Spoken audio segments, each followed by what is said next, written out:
মোহাম্মদ হুমায়ুন হাসান। আমি বর্তমানে এখানকার ইউপি সদস্য এবং আমি তারাইল উপজেলার এজেন্ট ব্যাংকটা দিকে আসতেছি 2016 সাল থেকে, এবং 2019 সালে আমি ডাচ বাংলা ব্যাংকের নিজের নামে এজেন্ট খুলি এবং এই এজেন্টটা আমি পরিচালনা করে আসতেছি 2019 সাল থেকে। এখন এই দিক দিয়ে আমার এজেন্ট ব্যাংক ছিল, পরে ঘরটা ছোটো হওয়ায় আমি ওই পাশে একটা বড় ঘরে চলে গেছিলাম।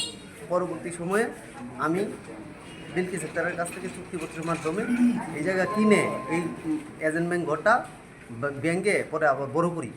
সেই সুবাদে আমি এখানে ব্যাংকটা আমি চাইছি ট্রান্সফার করে নিয়ে আসতে, ওইখান থেকে ট্রান্সফার করে আমি গত মাসে আনছি।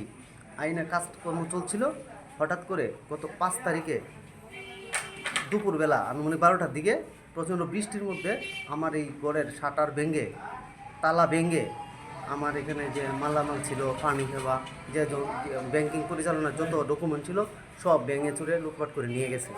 কারণ এটাতে ছিল হচ্ছে এই মোহাম্মদ বিলকিস আক্তার এবং ওনার ছেলে ছিল আবির, ওনার ভাই ছিল সুমন মিয়া, তার এই বাসুরের ছেলে ছিল অপু মিয়া হেরা, এবং আরও 4-5 জন ছিল।